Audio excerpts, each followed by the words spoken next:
She thought she buried her past the night she ran from the Mafia Boss she once loved. But when their twins, who look exactly like him, cross paths with the man she betrayed, destiny claws its way back. Now, as love is reborn from ashes, a black car waits in the shadows, and someone whispers, "It's not over yet." Would you run from the man who owns your heart, or face the brother who wants your blood? Before we dive into today's thrilling story, tell me in the comments, where are you watching from, and what's the time there right now? I love knowing how far our stories travel across the world. The city never truly slept. Neon lights flickered over wet streets, painting reflections that danced like ghosts in the puddles outside Velvet Hour, the most exclusive nightclub in town. Inside, laughter and champagne mixed with jazz and secrets. And among all the glitter and chaos moved Sophie Hart, the kind of beauty that didn't scream for attention but captured it effortlessly. At 23, Sophie had the kind of charm that came from sincerity, not seduction.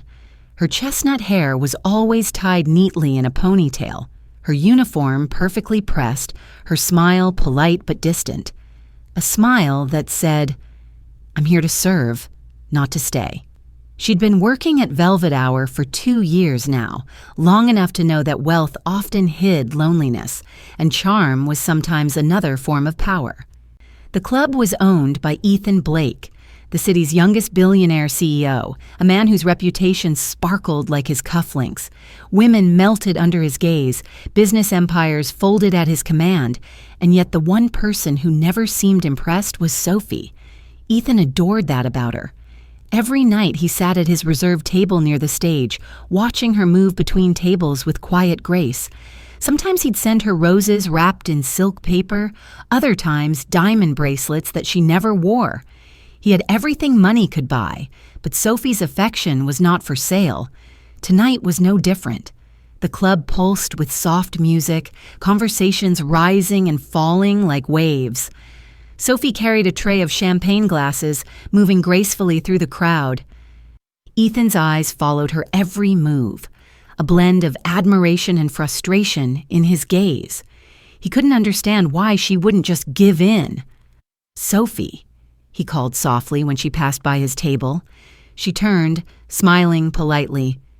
"Good evening, Mr. Blake," he chuckled, leaning forward. "How many times do I have to tell you? Call me Ethan." Her smile remained unshaken. "You're my boss, sir. I think Mr. Blake fits just fine." That hint of distance stung him more than he'd ever admit. He gestured to the empty chair beside him. "Sit for a moment. Take a break." "I can't," she said gently. "Not while I'm on shift." And with that, she turned to leave, her ponytail brushing against his shoulder like a whisper he couldn't hold on to. He watched her walk away, his chest tightening. There was something haunting about the way she carried herself. Fragile, yet untouchable.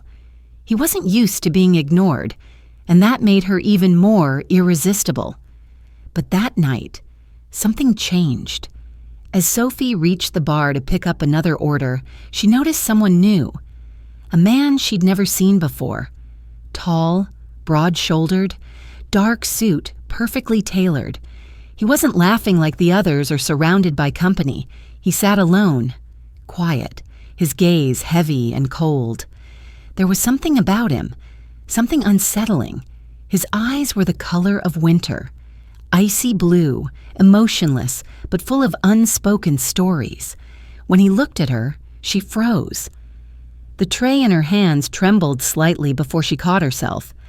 For a moment, their worlds collided in silence. It wasn't attraction. Not yet. It was recognition. The kind of recognition that says, "You're about to change my life and I don't even know your name." Sophie looked away, trying to focus on her task, but her heartbeat refused to calm. When she returned to the floor, she found herself glancing toward that corner again and again. He hadn't moved, just sat there, fingers tapping the edge of his glass, watching. Ethan noticed the direction of her gaze. His jaw clenched. He knew that man, Lorenzo Romano, his best friend's younger brother, A man with money, yes, but not the kind you earn in boardrooms, the kind that comes with blood, silence, and shadows. Ethan rose from his seat, his smile fading. He walked toward the mysterious man, placing a firm hand on his shoulder. "Didn't expect to see you here," Ethan said coolly. Lorenzo looked up, eyes calm and unreadable. "I was just passing through.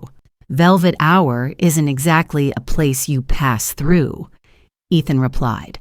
Lorenzo smirked, his voice low. "Maybe I came for the atmosphere." But his eyes had already found Sophie again. She approached with a tray, heart racing. "Would you like another drink, sir?" she asked, her voice steady despite the tension in her chest.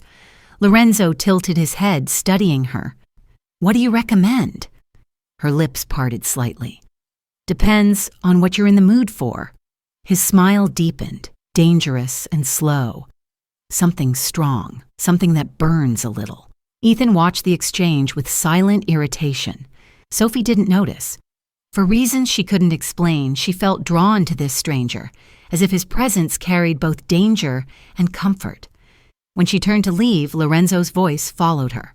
"Do you always work this late?" She glanced back, her tone light but cautious. "Most nights. Why?" He shrugged, his eyes glinting under the dim lights. "Just wondering how someone like you survives in a world like this." His words lingered in her mind long after she walked away. She tried to shake it off, to focus on her tables, on her duties, on Ethan's persistent stare. But none of it mattered. Every time she looked up, those blue eyes were still there, watching her like a silent promise. Hours passed, the crowd thinned, and the night began to fade. Ethan had long since left, frustrated by her indifference. Sophie stayed behind, cleaning tables, lost in her thoughts. When she turned around, the mysterious man was gone, or so she thought. As she stepped outside into the cool night air, she found him waiting near the entrance. The wind tugged at his coat, his expression unreadable. "You shouldn't be out here alone," he said quietly. She frowned slightly. "I'm fine. It's just a short walk home." He took a step closer, his voice softer now. "The city's not as safe as it looks from inside that club." She met his gaze, uncertain whether to be afraid or intrigued. "Thank you," she murmured, "but I can handle myself." A small smile touched his lips. "I don't doubt that." For a moment, they just stood there. Two strangers connected by something neither could name. Then he reached into his pocket, dropped a folded $100 bill onto her tray, and turned to leave. "Wait," she called out. "I can't take that much." He didn't stop, only glanced over his shoulder, the city lights catching the edge of his smile. "You've earned it, sweetheart." Her pulse quickened at the way he said it. Not disrespectful, but possessive, protective.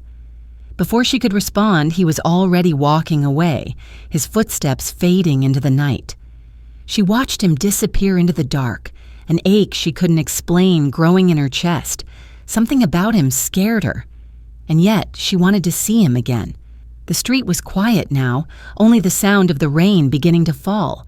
Sophie turned toward home, clutching the tray to her chest, unaware that her life had just shifted forever. Just before disappearing into the shadows, Lorenzo paused under the streetlight. He turned his head slightly, his voice low and calm, cutting through the rain. "Be careful, Sophie. Some men in this city destroy everything they touch." And then he was gone, leaving only the echo of his warning and the pounding of her heart. The rain hadn't stopped since Lorenzo's words echoed in her ears. Sophie stood by the window of her small apartment, watching water stream down the glass like liquid silver. His voice still lingered, deep, calm, dangerous.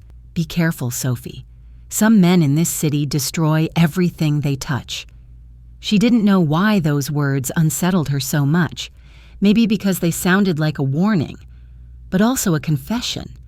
She barely slept that night, and when morning came, she carried his face in her thoughts like a secret she couldn't put down. The next evening, the sky grew heavy and dark long before the clock struck 9. Thunder rolled over the city, and flashes of lightning lit up the skyline. Velvet Hour was half empty, the storm keeping most guests away. Sophie tied her apron, the faint sound of rain drumming against the windows blending with soft piano music from the lounge. Ethan hadn't come tonight, and for once she was grateful for that. The air felt calmer, quieter, but strangely lonely. She worked in silence, wiping tables, humming softly to herself. The storm outside grew angrier, howling through the narrow streets. Every now and then the lights flickered. She told herself it was just another night, but somewhere inside her, she felt a strange restlessness, as if something was about to happen. It was near closing time when the door creaked open. A gust of wind rushed in, bringing with it the sharp scent of rain and smoke. Her head turned, and there he was, Lorenzo. He stepped inside, soaked to the bone, his dark coat dripping onto the polished floor. But what caught her attention wasn't the rain. It was the faint trail of blood along his jaw. A bruise darkened the corner of his mouth. His shirt collar was torn, and his eyes, those cold blue eyes, looked darker than before. "Rough night?" she asked softly, instinct overtaking caution. He smirked faintly, the expression half pain, half amusement. "You could say that." Sophie hesitated for a moment, then motioned toward the counter. "Sit down. I'll get you something warm." He didn't argue. He just lowered himself onto the stool, running a hand through his wet hair as thunder cracked outside.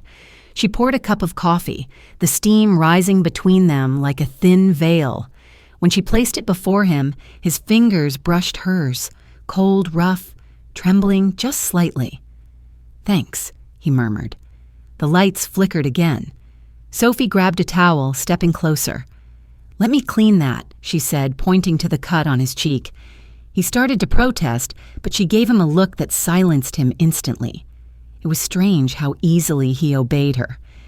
This man who looked like he could command armies. She dabbed gently at the wound, the warmth of her hand soft against his cold skin. He winced, his jaw tightening. "You should see the other guy," he muttered under his breath. She laughed quietly. "That bad, huh?" He tilted his head. "Worse." Their eyes met, and the air thickened. For a long moment, neither spoke. Outside, rain poured harder, drowning out the world. Inside, time seemed to slow. Just them, the flicker of light and the sound of their hearts keeping rhythm. She tried to break the silence. "So, what kind of business makes you come home like this?" He looked at her, the corner of his mouth lifting. "The kind that doesn't end well if I talk about it." Her brow furrowed. "That's vague." "Safer that way." She could tell he was lying. Not fully, but enough to keep his world locked away. Still, she didn't push. Something about him told her that pushing meant crossing a line she wasn't ready for. She continued tending his wounds, noticing small scars near his collarbone, fading but deep. They weren't the kind of marks an ordinary man carried. They told stories, of fights, of pain, of survival. But beneath the roughness, there was something else, a gentleness he didn't know how to show. "Why do you do that?" she asked quietly. He raised an eyebrow. "Do what?" "Pretend like nothing hurts you." He stared at her for a moment, then looked away. "Because in my world, pain is a weakness, and weakness gets you killed." The way he said it sent a chill through her. There was truth there, sharp and unguarded, yet the softness in his voice betrayed something he was trying to hide. For the first time, she saw not just danger in him, but loneliness. She handed him a napkin to hold against the cut. Their fingers brushed again. This time, neither of them moved away. He looked at her hand resting on the counter, delicate, trembling slightly. Without thinking, he covered it with his. Her breath caught. Lightning flashed, throwing shadows across his face. Beautiful, broken, unreadable. The thunder outside couldn't compete with the pounding in her chest. "Why do you care?" he asked, his voice almost a whisper. "What do you mean? About me?" Her eyes softened. "Because you look like you haven't had anyone care in a long time." He smiled then, small, genuine, but tinged with something dark. It was the first time she'd seen him look human. The rain outside softened, turning from rage to rhythm. They sat there in silence, two strangers sharing warmth in a storm that seemed made for them. But as she reached for his wrist to wipe the last traces of blood, something caught her eye, a tattoo, black ink curling around his skin, intricate, sharp, and hauntingly familiar. Her hand froze mid-motion. For a moment, she forgot how to breathe. She'd seen that mark before, on the news, beside headlines about violence, disappearances, power, the same symbol whispered about in the dark, the crest of the Romano Syndicate. Her throat went dry, her pulse racing. Lorenzo noticed. He didn't move, didn't pull his hand away. Instead, his gaze lifted slowly to meet hers. The silence between them shifted, no longer tender but electric. Her eyes widened, fear and curiosity colliding inside her. He tilted his head slightly, watching her reaction like a hunter who'd finally been recognized. Then the faintest smirk curved his lips. Danger had never looked so calm. Her trembling fingers still hovered over his wrist as thunder rolled again in the distance. Lorenzo's voice broke the silence. Smooth, low, deliberate. "Now you know, sweetheart. Still think I'm just another businessman?" And in that moment, Sophie realized the man sitting before her wasn't just trouble. He was the storm itself. The storm had passed, but the echo of it remained inside her. Even as Sophie wiped down the counter the next morning, she could still hear Lorenzo's voice in her mind. "Now you know, sweetheart. Still think I'm just another businessman?" Those words looped like a secret melody she couldn't silence. She hadn't slept at all. Every time she closed her eyes, she saw the mark on his wrist, that inked emblem that belonged to a world she had only ever heard about in whispers, the world of the Romano crime family. And the man sitting in front of her last night, bruised, bleeding, and heartbreakingly calm, was part of it. She wanted to tell herself to stay away, that this wasn't her story to step into. But curiosity is a dangerous thing, especially when it starts to feel like desire. By afternoon, the city had cleared. The streets were washed clean by the rain, but her thoughts weren't. Everywhere she went, she felt like his shadow followed, the sound of his voice, the way he looked at her, not like a customer, but like someone who already owned her next breath. That evening, before her shift, she sat on her small bed with her phone glowing in her hand. She typed his name into the search bar, Lorenzo Romano. The results made her pulse spike. Rumors, articles, unconfirmed reports, whispers of a man involved in private dealings, a name mentioned in connection with a hidden empire. There were no photos, only blurred images, speculation and fear disguised as curiosity. Every article warned the same thing. If you see him, walk away. But Sophie couldn't. She scrolled until her eyes blurred, until her heart began to ache with something she didn't understand.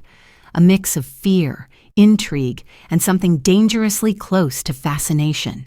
When she finally arrived at Velvet Hour, the night was clear, the club glowing under golden lights. But something inside her had changed. She wasn't just the polite waitress anymore.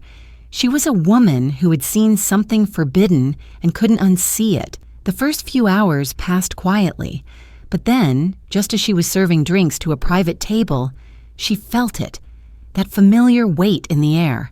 She turned, and there he was, Lorenzo. Black suit again. No bruises this time, but the same dangerous calm. He sat at the far corner of the club in her section, as if he owned the place. No reservation, no introduction, just that gaze that found her every time. Their eyes met across the room. For a second, she forgot where she was. Forgot Ethan. Forgot the crowd. It was like the whole world narrowed to those icy blue eyes that seemed to pull her towards something she shouldn't want. She forced herself to look away, to focus on the tray in her hands, but her fingers trembled, betraying her. She went about her duties as if nothing had changed, but her pulse wouldn't slow down. By midnight, Ethan arrived. Sharp suit, expensive watch, that confident smile he wore like armor. The moment he saw Lorenzo, that smile faltered. He didn't need to ask why Sophie looked distracted. He already knew. After an hour, Ethan called her over to his table. She approached hesitantly, sensing the tension. "Sit down," he said quietly. She hesitated. "I'm working." He leaned closer. "I said sit." His tone made her heart tighten. She sat, folding her hands in her lap. Ethan's eyes weren't kind tonight. They were sharp, wounded, jealous. "What's going on with you, Sophie?" "Nothing," she said softly. "Just tired."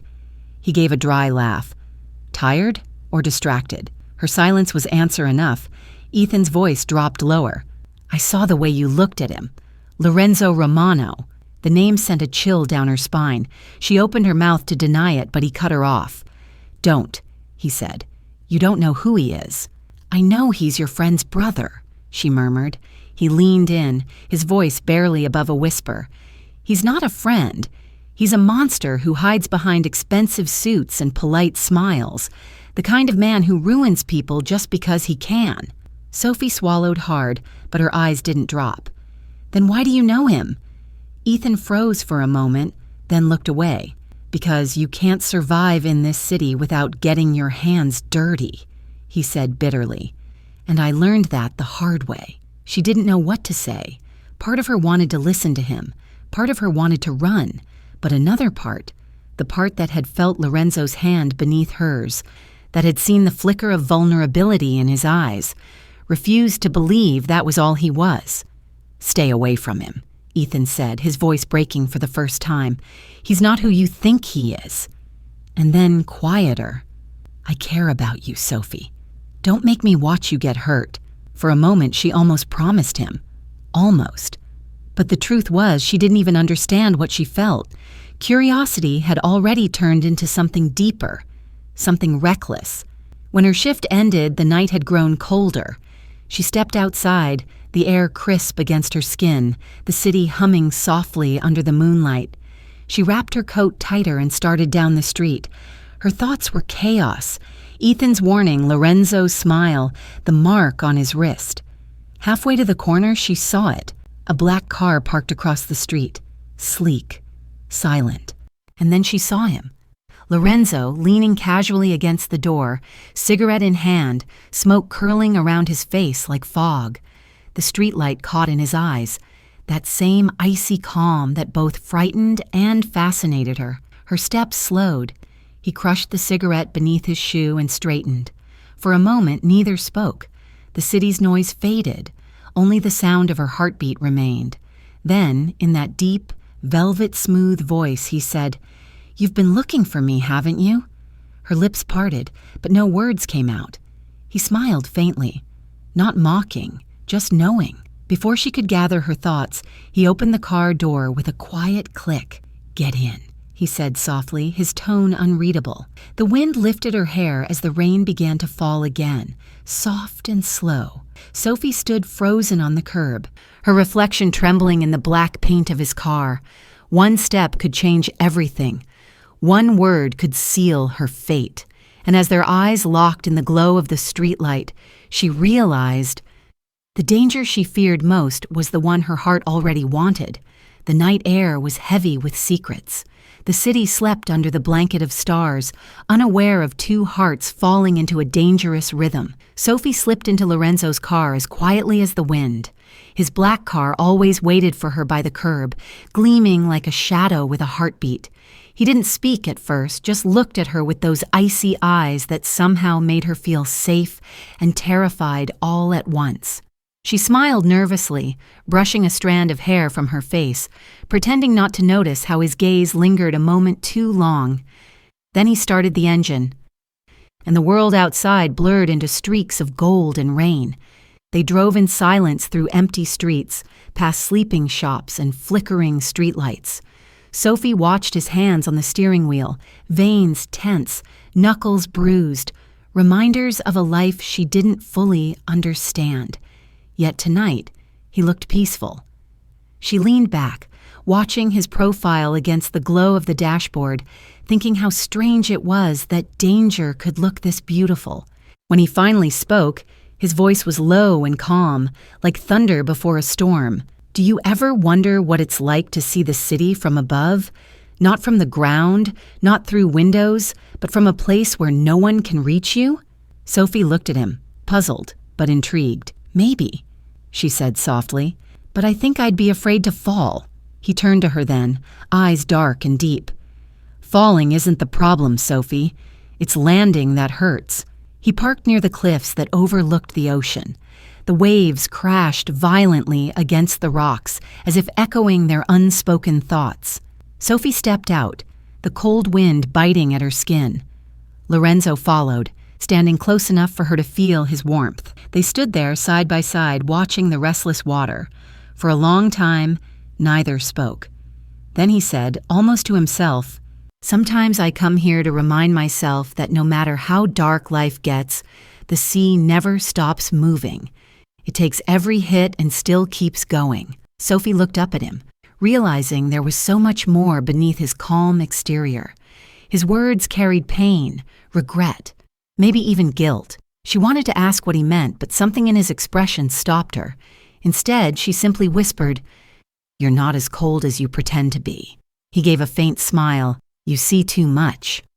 "And you hide too much," she replied. He laughed quietly, but there was no joy in it. "If you knew half the things I've done, you wouldn't be standing this close." Sophie met his gaze, steady and fearless. "Maybe, but I'm not afraid of you, Lorenzo." For a moment, his mask cracked. The man everyone feared looked almost vulnerable. The wind tossed his hair, and his fingers brushed hers, just enough to make her heart race. That single touch said what words couldn't. In that quiet corner of the night, something shifted between them. Their secret meetings became a ritual. Midnight drives through neon-lit streets, soft music playing as he showed her parts of the city no one else dared to see. Abandoned rooftops, silent beaches, lonely roads that seemed to belong only to them. He'd talk about life in riddles, about loyalty, betrayal, and the cost of power. Sophie listened, captivated by his contradictions. The gentle man beside her was also someone the world feared, and somehow she found herself falling deeper into that mystery. But there were moments that scared her too. The way his eyes would darken at certain names, the calls he'd take in the middle of the night, stepping out of the car to speak in hushed tones. Once she saw a gun tucked beneath his jacket. He noticed her glance but said nothing, just smiled faintly and changed the subject. She tried to tell herself she was imagining things, that he wasn't dangerous, that the man who brought her hot chocolate at 2 a.m. couldn't possibly be the same man people whispered about. Yet her heart refused to listen to reason. Every night he dropped her home, she found it harder to say goodbye. There was always a lingering pause, eyes locked, words unsaid. Sometimes he'd brush her cheek with his thumb, just a fleeting touch that set her entire body on fire. One night, as rain fell softly around them, he leaned in close, his breath warm against her ear. "You make me forget what I am," he whispered. Sophie's chest tightened. She didn't know what to say, so she simply rested her head on his shoulder, wishing time would stop. Meanwhile, far away, Ethan Blake's patience began to burn out. His people reported every move, every stolen glance, every drive, every night Lorenzo and Sophie disappeared together. His jaw clenched as he stared at the photos spread across his desk. The woman he wanted, the one he thought he could buy with diamonds and devotion, was slipping away into the arms of his best friend's brother, the man even he feared to cross. "Keep watching them," Ethan ordered coldly. "If she doesn't end it, I will." Back in the car, Lorenzo seemed unusually quiet.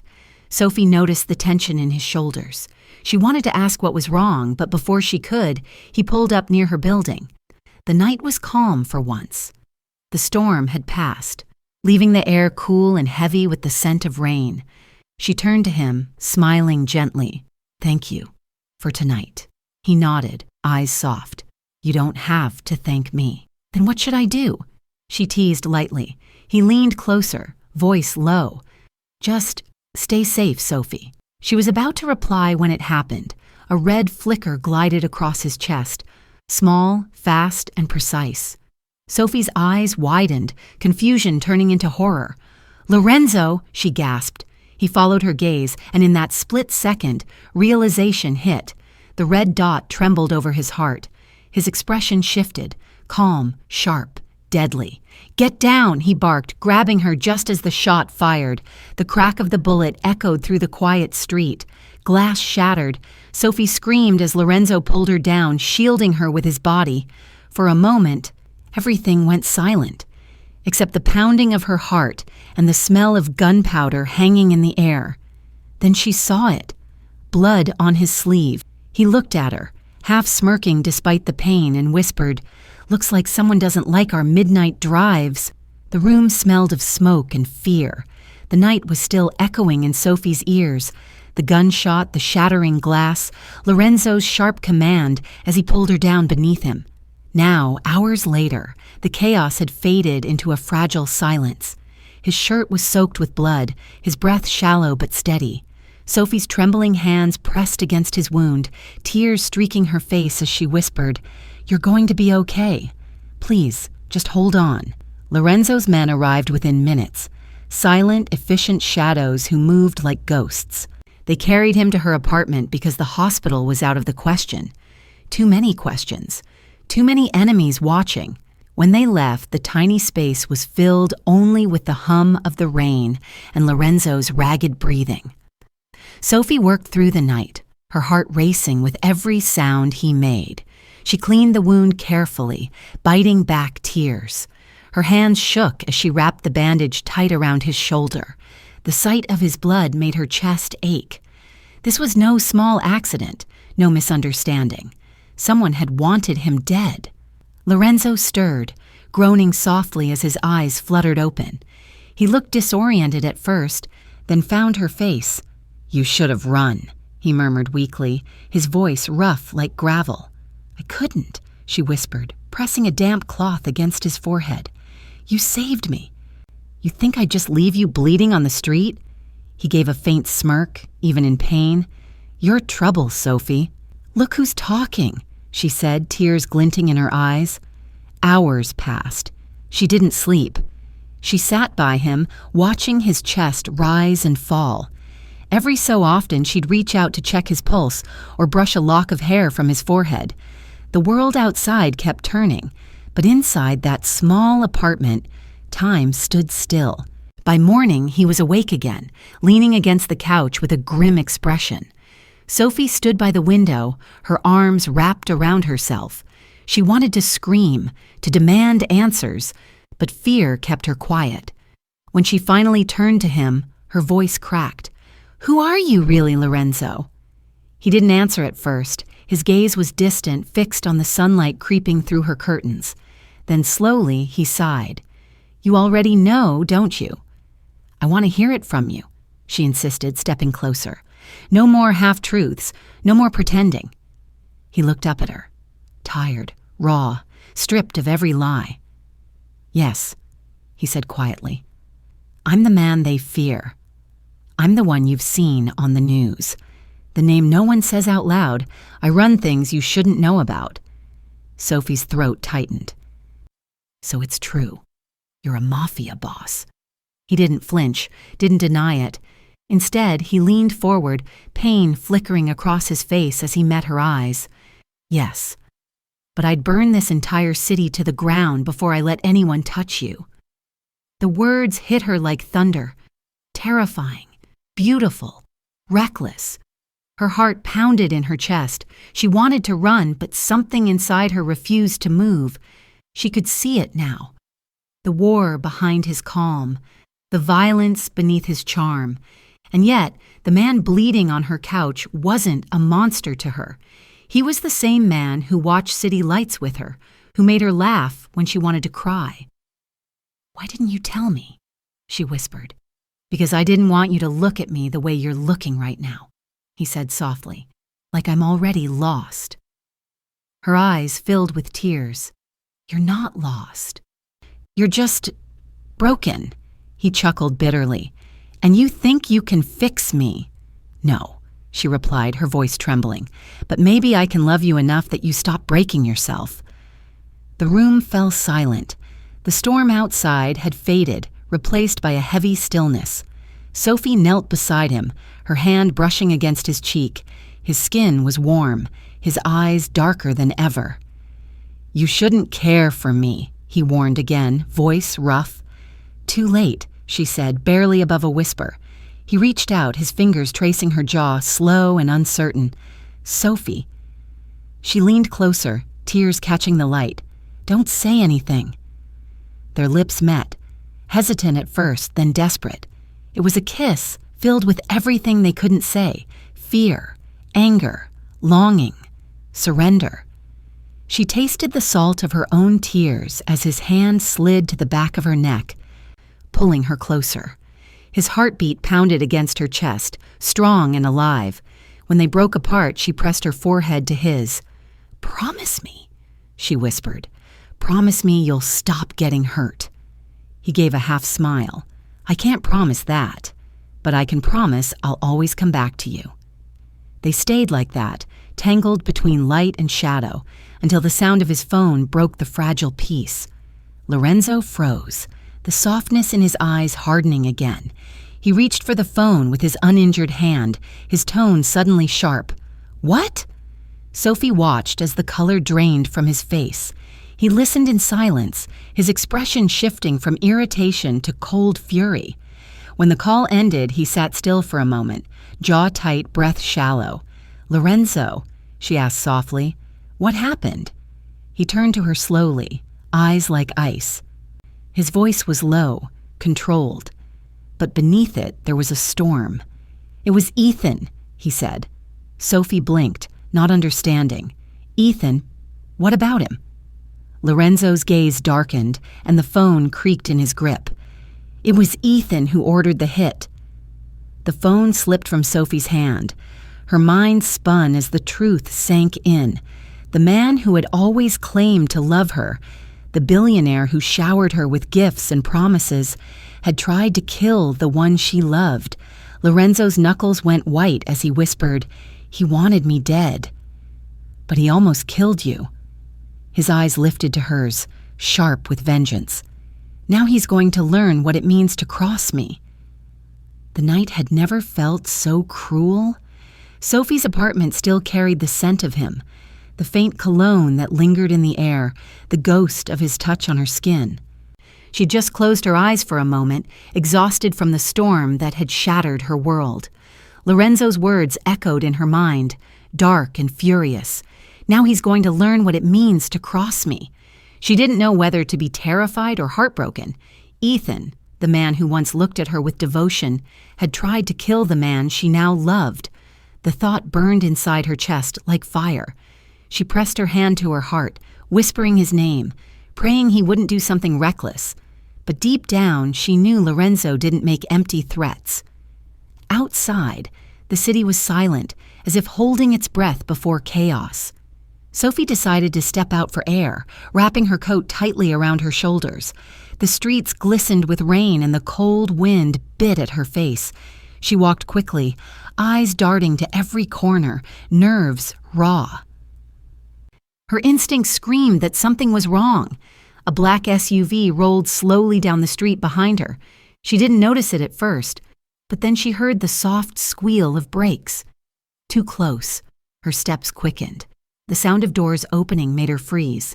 "Hey, Sophie!" a voice called from the shadows. It wasn't friendly. Before she could turn, rough hands grabbed her from behind.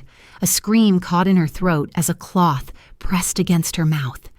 The sickly scent of chemicals filling her nose. She fought, kicked, clawed, but they were stronger. The world tilted, her vision blurred, and the last thing she saw before darkness swallowed her was the flash of lightning on the SUV's metal surface. When she woke, the air was heavy with the scent of roses and fear.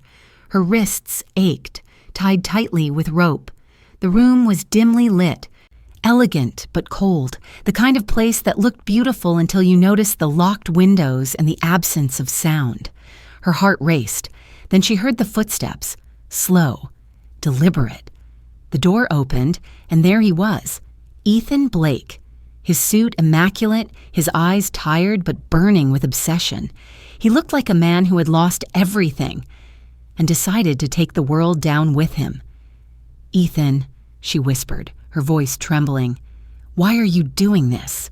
He sighed, running a hand through his hair. "Because I had no choice. You left me, Sophie. You chose him." Her voice cracked. "You tried to kill him. He's poison," Ethan snapped. "He's a criminal, a murderer. You think he loves you? He'll ruin you. I'm the one who protected you, gave you everything." Sophie shook her head, tears spilling down her cheeks.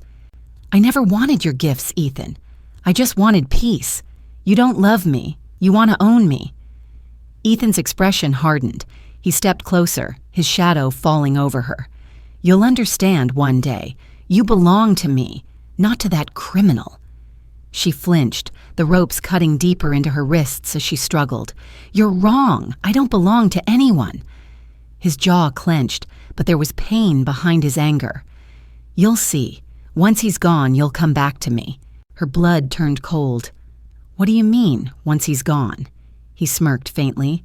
"He'll come for you, and when he does, he won't make it out alive." Sophie's breath caught.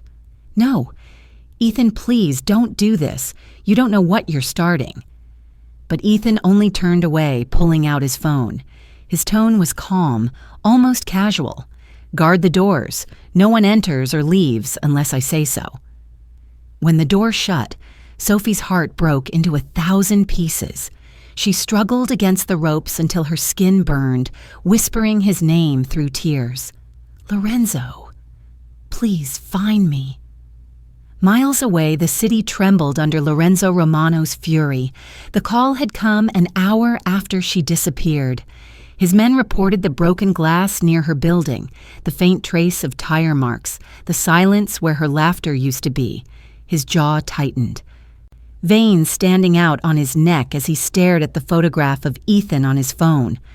"Find her," he ordered, voice low and lethal. "I don't care what it costs. Bring me anyone who knows where she is." The streets became his battlefield that night. His black car tore through alleys, headlights slicing the darkness. Every contact, every rival gang, every whisper of information, he hunted it all down. The man who was once calm and composed was gone. In his place stood a storm dressed in black, a devil fueled by love and rage. "Lorenzo," one of his men warned as they pulled up near the docks, "we're getting word that Ethan's people have her. They're moving her between safe houses." "Not for long," Lorenzo growled. He kicked open the door of the warehouse, gun in hand, his eyes cold as steel. The men inside didn't even have time to draw their weapons.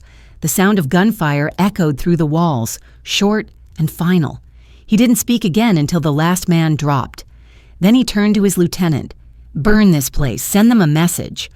By dawn, the city was on fire, a warning written in smoke. Ethan watched the chaos unfold on the news, his hand gripping a glass of whiskey. "So, the beast wakes," he muttered. "Let him come." Back in the locked room, Sophie heard faint rumbles of thunder. Or maybe it was something else. Hope flickered in her chest. She could almost feel Lorenzo's presence in the distance, like a heartbeat calling to her. She closed her eyes and whispered, "Please find me." And somewhere across the city, Lorenzo stopped his car as his phone buzzed. A message. No number. Just a video file. He opened it. The world went silent. On the screen, Sophie sat tied to a chair, tears streaking her face. The camera was close enough to catch her trembling lips as she whispered his name, her voice breaking between sobs. "Lorenzo, please find me." Lorenzo's hands clenched around the phone, veins pulsing with rage. The reflection of her terrified face burned into his eyes. His chest rose and fell sharply as the video ended with Ethan's smirk filling the frame. "You want her back?" Ethan's voice echoed. Come and get her." The phone cracked in Lorenzo's grip as he whispered, voice like thunder, "I'm coming for you, Blake." Lorenzo stood in the middle of his penthouse, his phone clutched in his fist, the screen still showing the image Ethan had sent. Sophie, his Sophie, her wrists bound, eyes red from crying, her trembling lips forming his name. The image burned into his mind, searing through every last shred of calm he had left. The city outside was silent, unaware that a storm far deadlier than the one weeks ago was about to descend. His men waited in the room, tense, eyes flickering between their boss and the phone. No one dared to speak. They'd seen Lorenzo angry before, but never like this. His jaw tightened, his knuckles white as he finally whispered, almost too quietly, "He took her." The silence broke like glass. "Find Ethan," he said, voice low and lethal. "I don't care if you have to tear this city apart brick by brick. Find him. Find her." Dante, his most trusted man, stepped forward. "Boss, he's got heavy guards at his mansion. Word is he's expecting you." Lorenzo's eyes glinted with something between madness and love. "Good.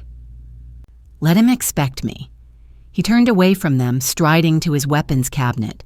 His hand brushed over the cold steel of his pistols, the blades he rarely used anymore. Tonight, they would taste blood. "No negotiations," he muttered. "No warnings. We end this tonight." As his men dispersed into the night, Lorenzo stood by the window for a moment, staring at the rain that had begun to fall again. Soft, rhythmic, cruelly peaceful.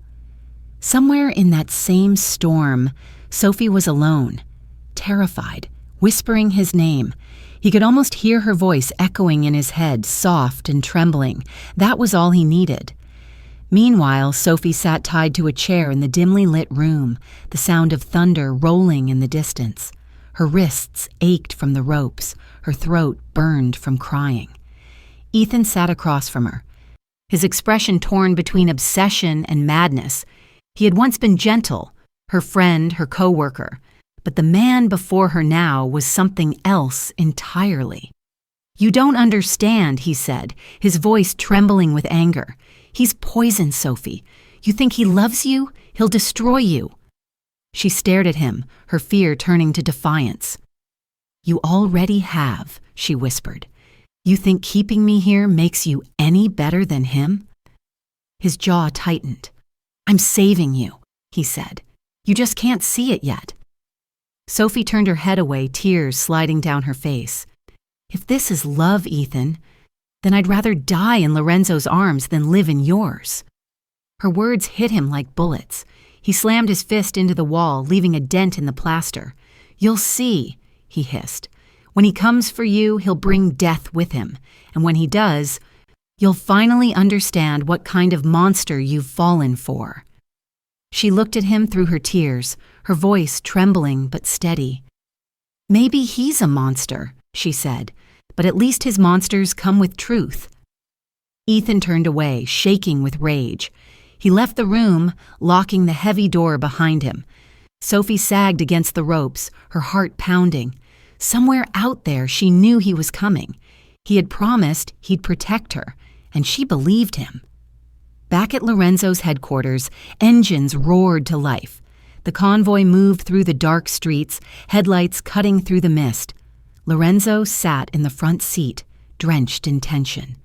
His mind was a blur of violence and memory, her laughter, her touch, her voice saying his name the first night she patched his wounds. He gripped his gun tighter. No one would touch her again. As they approached Ethan's mansion, Dante turned to him. "Boss, we've got eyes on the guards. Snipers on the roof, men at every gate." Lorenzo smirked, the kind that sent chills through even his enemies. "Then we'll knock louder." A signal, a nod, and chaos erupted. Gunfire lit the night. The walls of the mansion shook as black-clad men stormed the gates. Lorenzo moved through the gunfire like a shadow, every step filled with purpose. Bullets grazed past, but his mind was locked on one thing, her. Inside, Ethan heard the explosion. Panic flickered across his face. "No!" he muttered, rushing to the monitor feed. He saw them coming, Lorenzo's men cutting through his guards like they were nothing. And at the front of it all, the man himself, cold-eyed, unstoppable. Sophie heard it too, the sounds of chaos, the distant screams, the shattering of glass. Her heart leapt. "Lorenzo!" she whispered. She began to struggle against the ropes, ignoring the burn on her wrists. She had to be ready when he came. Lorenzo burst through the front doors, taking down 2 men in a blur of motion. The halls echoed with his fury. Every door he kicked open, every shout of a dying guard brought him closer to her. He reached the top floor, kicking open another door, empty, then another, nothing, and then he heard it, a soft sound, a voice. Lorenzo.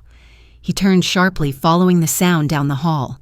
His heart raced. He slammed his shoulder into the last door, breaking it open. And there she was, tied, bruised, terrified, but alive. "Sophie," he breathed. Her eyes filled with tears. "You came." He crossed the room in seconds, cutting the ropes with his knife, pulling her into his arms. She clung to him like she'd never let go again. He kissed the top of her head, whispering, "You're safe now. I've got you." But just as he turned to leave, a sound clicked behind them, the safety of a gun.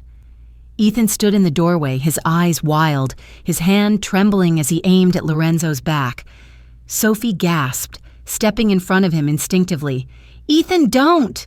His voice cracked, full of pain. "He took you from me, Sophie. He took everything." Lorenzo slowly turned, his gun still holstered, eyes calm but deadly. "You made your choice the moment you touched her." Ethan's finger trembled on the trigger. Sophie's breath caught.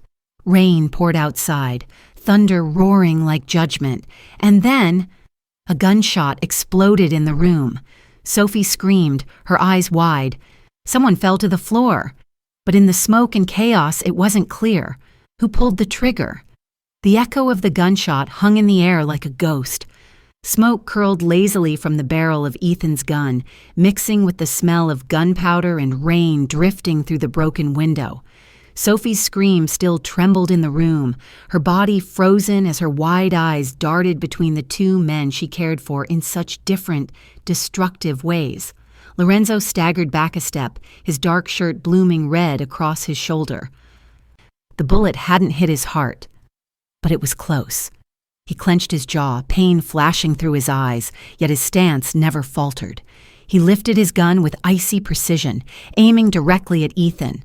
Sophie cried out, her voice trembling, "Lorenzo, no!" She rushed between them again, her hands raised, her tears falling freely now. "Please, don't, this has to end." Ethan's chest heaved, his hand shaking, eyes filled with regret and obsession. "He can't have you," he muttered. "I told you, Sophie, he'll destroy you." Her voice broke. "And what do you think you've done?" The pain in her words sliced through him, sharper than any bullet. His hand wavered, guilt flickering through his eyes for the first time. "I just wanted you safe," he whispered. Lorenzo's voice was cold steel, low but cutting. "Safe? You tied her up, Ethan. You made her bleed. You put a gun to her name. You don't get to say that word anymore." Ethan's breath came uneven, his gaze lost, confused, almost like a man waking from a nightmare. "You don't understand what it's like to love someone and lose them," he muttered. Lorenzo's expression hardened, the darkness in his eyes deepening. "You're wrong," he said quietly. "I do. That's why you're still breathing." Sophie's hands trembled as she looked between them, the air thick with fear and heartbreak. She pressed her palms against Lorenzo's chest, feeling the warm blood seeping through his shirt. "You're hurt. Please, we have to go," she pleaded, but he didn't move. His gaze stayed locked on Ethan, reading every twitch, every breath, like a predator waiting for the last move. Outside, thunder rumbled again, echoing through the mansion's shattered windows. Lightning illuminated the 3 of them. 2 men broken by love, 1 woman caught between fury and forgiveness. Ethan finally dropped the gun. It hit the marble floor with a hollow clang. His voice cracked. "You win, Romano. Take her. But this," he pointed to Sophie, "wasn't supposed to happen. She wasn't supposed to love you." Lorenzo's reply was a whisper, heavy with truth. "Neither was I." He stepped forward, his gun still lowered, his eyes dark and unreadable. For a moment, Sophie thought he might spare Ethan. Maybe this would end without another shot. But then she saw it. The flicker of motion in Ethan's hand. A second weapon, small and hidden, pulled from his belt in a desperate move. "Lorenzo!" she screamed. The world slowed. Ethan raised the gun, but Lorenzo was faster. His arm swung up, his shot precise, unforgiving. The bullet struck Ethan's hand, sending the weapon flying. He dropped to his knees, clutching his bleeding fingers, his face twisting in pain and shock. Sophie gasped, covering her mouth. The room filled with silence again, only the rain tapping the glass, steady and cold. Lorenzo approached slowly, his gun still aimed. "I told you to stay away from her," he said. "You didn't listen." Ethan looked up, his eyes hollow. "You're no hero, Romano. You're just a killer who thinks love will save him." Lorenzo's jaw tightened, but he didn't reply. The silence was his answer. He turned away, wrapping one arm protectively around Sophie. She trembled against him, still crying, still trying to understand what had just happened. They walked past Ethan, leaving him kneeling in the wreckage of his obsession. Sophie turned back one last time, whispering, "Goodbye, Ethan." Outside, the mansion burned with chaos. Cars were on fire, Lorenzo's men still exchanging gunfire with the last of Ethan's guards. He guided her through the smoke, his arm firm around her waist, shielding her from every bullet that flew their way. Dante appeared out of the haze, eyes wide. "Boss, you're hit." "I'm fine," Lorenzo grunted, waving him off. "Get her to the car." Sophie tried to protest, but Lorenzo's blood dripped steadily, leaving a crimson trail behind. Dante led her toward the black SUV waiting by the gates, but Lorenzo stopped at the steps, turning back to look at the mansion one last time. The firelight reflected in his eyes, a mix of rage, pain, and something dangerously close to grief. He raised his gun one final time and fired into the gas tank of Ethan's last car. The explosion roared through the night, a fitting end to the madness that had started there. When they finally drove away, Sophie sat beside him, silent, her hands clutching his arm. He was pale, sweat glistening on his forehead. His breath came ragged. "You need a doctor," she said softly. He shook his head. "I just need you." Tears welled in her eyes again. "Why did you come for me, Lorenzo? You could have died." He looked at her then, his gaze heavy, his voice barely above a whisper. "Because losing you would have killed me faster." Her heart clenched. She reached for his hand, holding it tightly. "You scared me," she whispered. He gave a faint smirk despite the pain. "You scare me too, you know." The car drove through the rain, the world around them blurring into streaks of silver and red. For a brief moment, it felt like peace, like maybe they had escaped. But peace never lasted long in Lorenzo Romano's world. Dante's phone rang, the shrill tone slicing through the quiet. He answered, his face paling as he listened. He turned to Lorenzo, eyes filled with worry. "Boss, we've got a problem." Lorenzo frowned. "What now?" Dante swallowed hard. "The cops. They know everything. Someone tipped them off. They're coming. For you, for her, for all of us." The car went silent. Sophie's grip on his hand tightened, her breath catching. Lorenzo's eyes darkened again, his expression unreadable as the city lights reflected off the rain-streaked window. He whispered to himself, "Then the real war begins."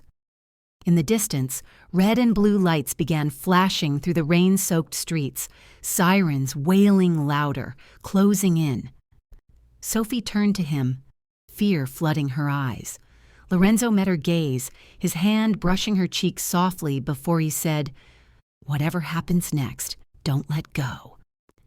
The night Lorenzo told Sophie not to let go had been the beginning of her longest heartbreak.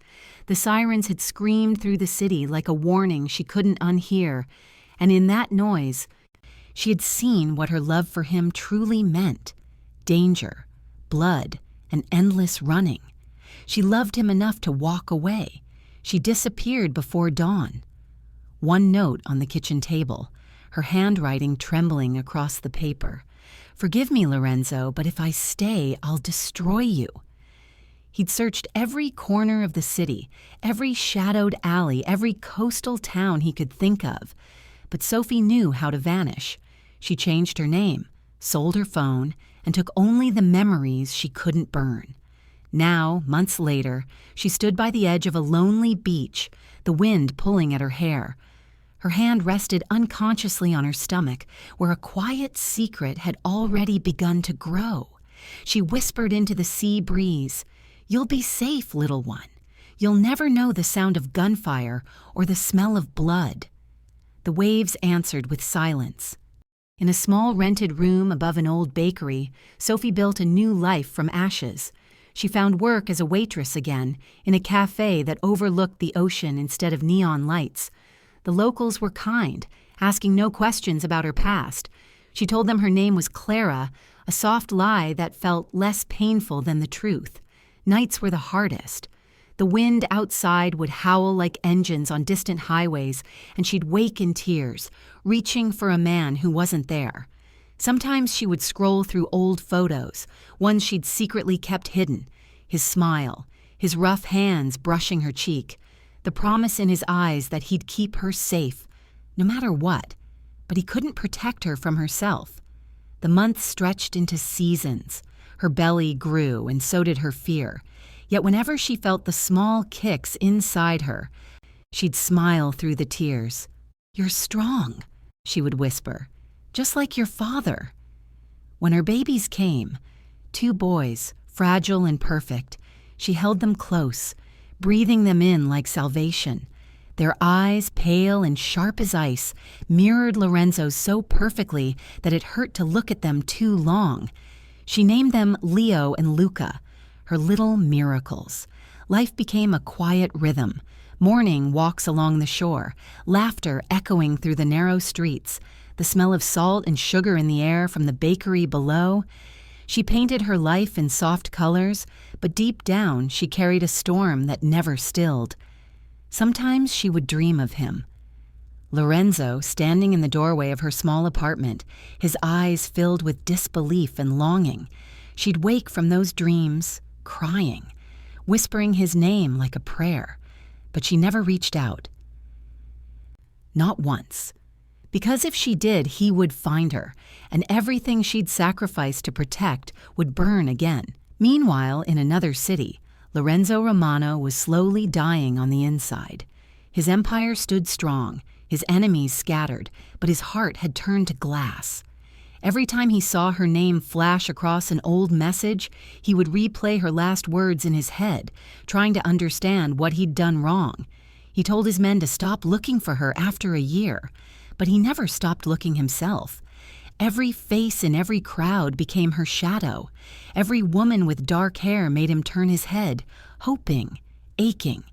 He'd sit alone in his car at night, staring at the sea, scrolling through her photos, his thumb hovering over her picture. "Where did you go, Bambina?" he would murmur to the empty air. Sometimes Dante tried to reach him. "Boss, maybe she needed peace," he'd say gently. "Maybe you should let her go." Lorenzo's eyes would darken. "You don't let go of something that lives in your blood." 3 years passed like a slow ache. The world moved on, but he didn't. His nights were silent except for the hum of old memories. His mornings began with regret and ended with whiskey, and yet fate has its own sense of timing. One quiet afternoon, Lorenzo found himself driving along the coast for business. The sun was softer there, the sea calmer, the air different. He stopped at a small cafe by the water, needing a break from the noise inside his head. When he stepped out of the car, he heard laughter, childish, bright, and free. He turned toward the sound. 2 little boys were chasing each other across the park near the shore. Their giggles filled the air, their small hands throwing handfuls of sand, their hair catching the sunlight like gold. Lorenzo couldn't help but smile faintly, something he hadn't done in years. But then he saw it. Those eyes, pale blue, the exact same shade that looked back at him in the mirror every morning. He froze, his chest tightened, breath stalling. The world blurred around him. The smaller one tripped, and the other rushed to help, whispering softly, "It's okay, Leo." Lorenzo's heart stopped. Leo. He took a step forward, his pulse pounding. His mind screamed it was impossible, a cruel coincidence. But deep down, he knew. He knew. Every instinct, every drop of blood in his veins told him the truth before logic could catch up. Those weren't just 2 random boys playing in a park. They were his. He swallowed hard. Eyes locked on them as they laughed again, unaware of the man standing a few feet away, unaware that their father had just found them by accident. And then, from the other side of the park, a familiar voice called out, "Leo, Luca, time to come home!" He turned toward the sound, and the world seemed to stop moving. Sophie stood there, the ocean breeze catching her hair, her smile tender as she waved to her sons. Her face had changed slightly, softer, older, more tired, but she was still her, still the woman who had taken his darkness and made it human. Lorenzo couldn't move, couldn't breathe, couldn't speak. All he could do was watch as Sophie bent down to take her son's hands, completely unaware that the past she had tried to bury was standing just across the park, watching her like a ghost finally come home. Sophie lifted her gaze for just a moment, and her eyes met his across the distance. Her smile vanished. The wind fell still. The world froze. Lorenzo took a slow step forward, his voice barely a whisper carried by the sea breeze. "Sophie." The world around them faded. The waves, the wind, even the sound of laughter that had once filled the air. For a heartbeat, there was only silence. The kind of silence that carries the weight of years. Lorenzo stood at the edge of the park, his heart pounding like a storm against his ribs. Sophie's eyes were wide, her hand frozen in midair as if time had caught her between 2 worlds, the one she'd built and the one she'd run from. She took a trembling step forward. "Lorenzo," she whispered, her voice breaking, fragile as the breeze that brushed between them. He swallowed hard. His throat ached with all the words he had imagined saying for 3 long years, yet none would come out. He had rehearsed this moment 1,000 times, in the quiet of his nights, in the shadows of his regrets. But now that she stood before him, every line dissolved into raw emotion. The twins stood between them, small and curious, watching the stranger with matching icy blue eyes. Lorenzo looked at them, really looked, and his heart cracked open. Their faces mirrored his own in miniature form, down to the stubborn tilt of the chin, the fire in their gaze. He dropped to his knees, his chest tightening as his breath caught. His voice was a whisper, trembling with disbelief. "You kept my heart safe all this time." Sophie's tears finally fell, one by one, tracing soft paths down her cheeks. She nodded slowly, her voice barely more than a breath. "They have your fire." Lorenzo laughed softly, a sound halfway between joy and pain. He reached out his hand, hesitating just inches from the boys, afraid that if he touched them, they might disappear, that this fragile reality might vanish like smoke. But Leo stepped closer, fearless, tilting his head. "Are you my daddy?" the boy asked. The question struck Lorenzo like a bullet made of tenderness. His breath shuddered. He glanced up at Sophie, seeking her permission. She gave a tearful nod. He reached forward and touched the boy's cheek gently. "Yeah," he whispered. "Yeah, I'm your dad." Luca, the younger one, clung to Sophie's leg and peeked shyly from behind her skirt. Lorenzo smiled, his eyes softening. "You don't have to be scared, little man," he said, his voice warm, steady. "I've been waiting to meet you both for a long time." The boys exchanged a look. Then, as if some invisible thread pulled them, they rushed into his arms. Lorenzo's body shook as he held them close. Two small hearts thudding against his chest, the sound of life louder than any gunshot he had ever heard. Sophie covered her mouth, sobbing quietly. For 3 years she had imagined this moment, and now it unfolded before her eyes like a dream she'd never dared to believe would come true. When the boys ran off to chase a butterfly near the benches, she walked toward him slowly. For a long moment, they said nothing. The wind tangled her hair. He reached out instinctively, tucking a strand behind her ear. His fingers lingered there, tracing her jawline. "You should hate me," she whispered. "I did," he said honestly, his voice low. "Every night you were gone. I hated you for leaving, until I realized you did it because you loved me."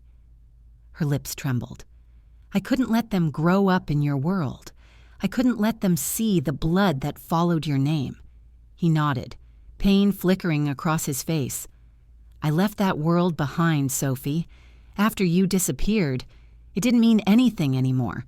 Power, money, enemies, all of it turned to dust." Tears spilled again. "And now?" she asked. He smiled faintly, stepping closer. "Now I just want to be a father, and the man who holds your hand without fear of losing it." For a long time, they stood there. No words, no past, just two souls finding each other in the wreckage of everything that had tried to tear them apart. Sophie finally reached for him. Their fingers met, fitting together like they always had, two halves of the same promise. He lifted her hand to his lips, kissing it softly. "No guns," he murmured. She smiled through tears. "No secrets." He leaned in, his forehead against hers. "Just love that survived hell itself." The wind carried the scent of salt and rain around them. In that small moment, it felt like redemption, the kind of love that doesn't erase scars. It teaches you to live with them. The twins came running back, laughter echoing in the air. "Mommy! Daddy! Come play!" Lorenzo's chest swelled with a warmth he hadn't felt in years. He looked at Sophie, who nodded with a smile that reached her eyes. Together they walked hand in hand toward their sons. For the first time in forever, there were no shadows chasing them, no blood on their hands, no ghosts whispering their names, just sunlight, soft and forgiving, spilling across the park. But peace is a fragile thing, easily broken, always borrowed. Across the street, a sleek black car rolled to a stop, its tinted window lowered just enough for a pair of cold eyes to watch the family from within. The man inside sat still, a faint smirk playing on his lips. He looked eerily familiar. The same sharp jawline, the same cruel calmness that once belonged to Ethan Blake. Only this man's gaze burned colder. The driver turned slightly. "Sir, should we proceed?" The man exhaled smoke from a cigarette, his tone smooth and chilling. "No, not yet." His eyes lingered on Sophie and Lorenzo, on the boys who carried the Romano fire in their veins. "Let them think they're safe," he murmured, tapping ash onto the street. "But it's not over yet." The car's engine purred to life, fading slowly into the distance as the wind carried his final words away, like a promise of coming darkness. Lorenzo pulled Sophie closer, unaware of the danger watching from beyond the street. The twins' laughter echoed around them, pure and untouched, a fragile melody in a world still holding its breath. And as the sun dipped low over the horizon, painting the sea in gold and crimson, the story of the Mafia Boss and the waitress didn't end. It merely paused. Love had survived, but somewhere in the shadows, revenge was already reborn. From inside the departing car, Ethan's brother's voice lingered on a call. "Find out everything about Sophie and the twins. before Lorenzo realizes who I am.